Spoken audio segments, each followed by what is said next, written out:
Okay, 1974 Yamaha RS100. I'm just doing the timing on this bike. It's all done. I'll show you a video. I'll just post another video after this showing the completed bike. And I'm doing the cam timing. I've got an arrow here showing me the direction of rotation of the engine. If you don't know, just push your Kickstarter a little bit and then you'll see the flywheel spin, and that's the way your engine is spinning. Take your spark plug out so you don't, it makes it easier to turn anyway, but just so you don't start it and snap a finger off. So there's my timing mark there on the crankcase and there on the flywheel. I'm going to rotate forward to the timing mark, back about 2-3 millimeters, and then inside you see those are the contact points. And you want that to open up just before this hits this. That's why we backed it up a couple of millimeters. So what we're going to do is, being magnetic and me filming, I'm trying not to get in your way. This is going to be a bit of fun. So I'm taking a Phillips screwdriver and loosening,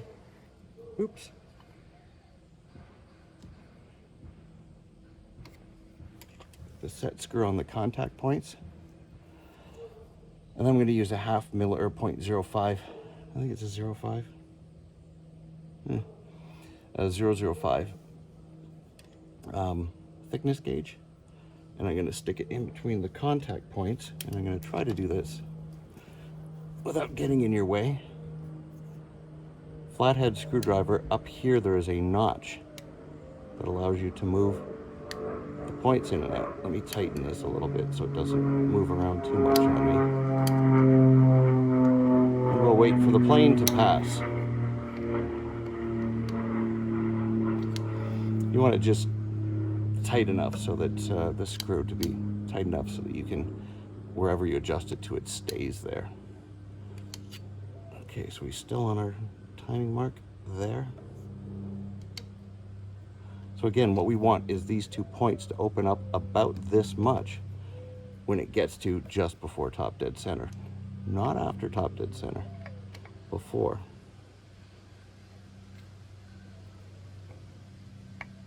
So I'm sticking my screwdriver in, opening the points, slipping the gauge in between. I believe it is in between. Pinching it back closed. I want to be able to move the feeler gauge. It shouldn't be pinching too hard. It should just nicely slide in and out.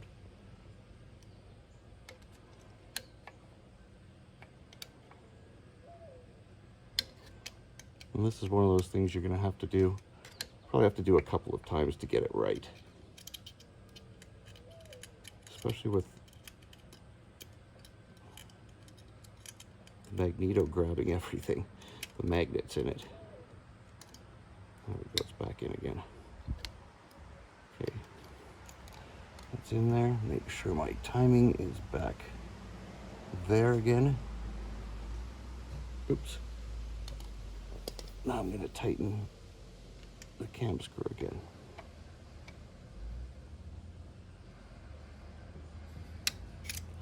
And hopefully my contact points are opening just before top dead center. And it appears they are. Well, just now the final test is to start it and make sure it runs right. I'll back in 1 second. I'll start it and let you listen to it. Okay, so now let's start this up. I've got the spark plug back in, boot on. Obviously, I took the screwdriver out of my spark plug hole that I was using to check top dead center. I could probably hand crank this. It's only at 100. It might break my arm.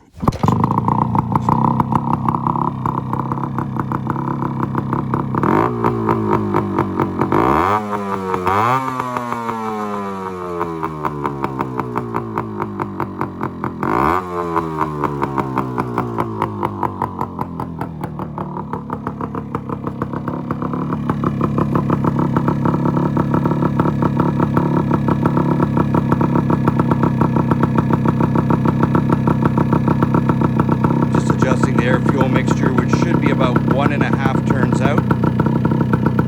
With the timing off, it wasn't running properly, so that's half,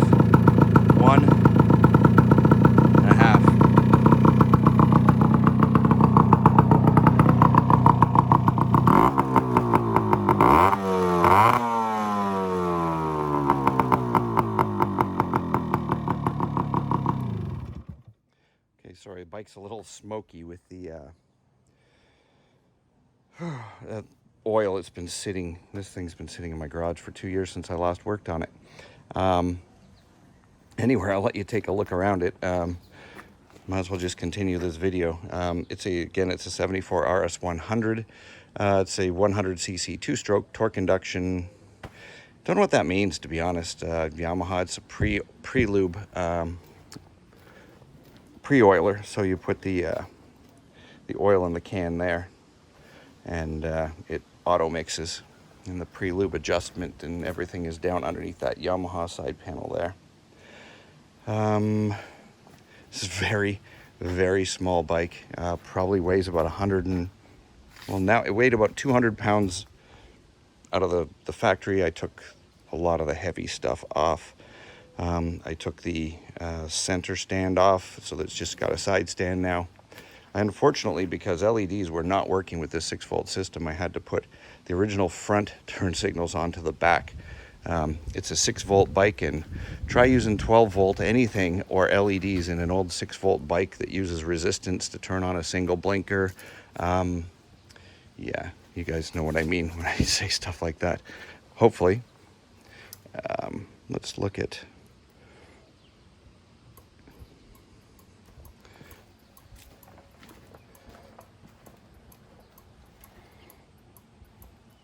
I mean, it's 6 volts, so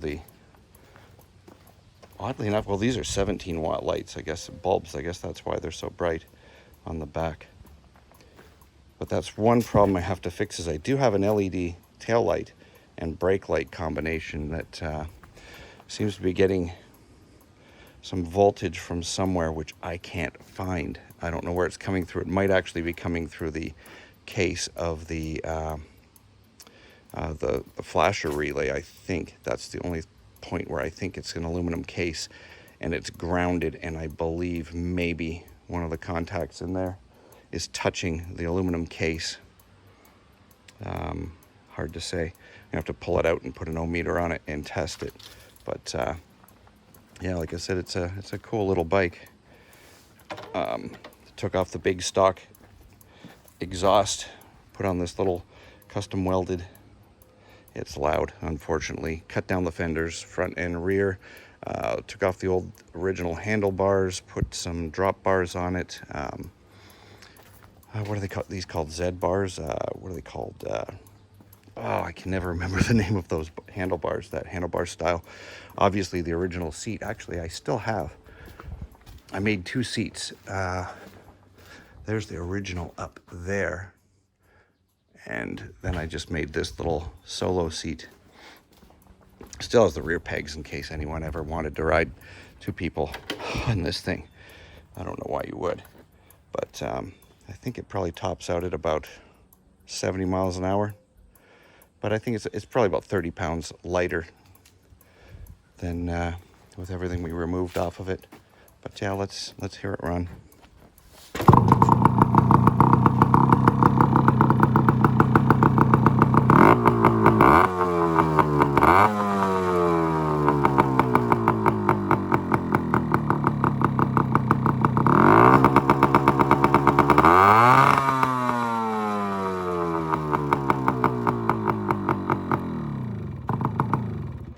Have to burn all that oil out of the exhaust that's been sitting in there for a couple of years. That's the only way to get it out, is to actually run it. I'll throw that side cover on and just do a drive-by so you can see it running.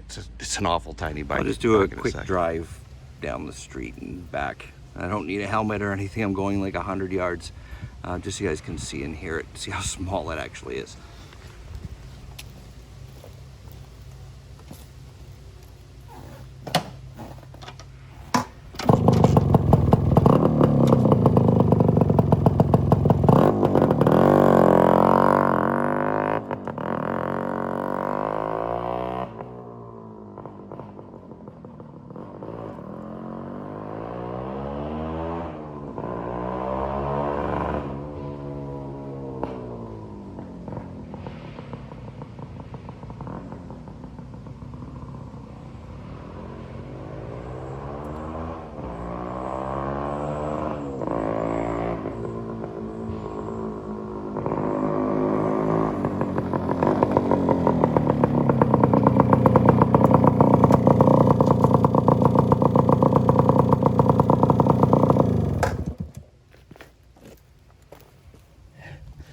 more like a motorized mountain bike than a motorcycle, but it's actually pretty cool.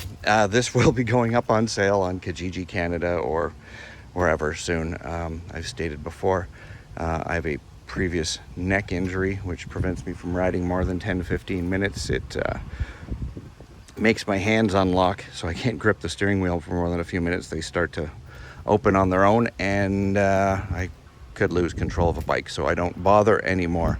I just build. Anyway, thank you very much for watching.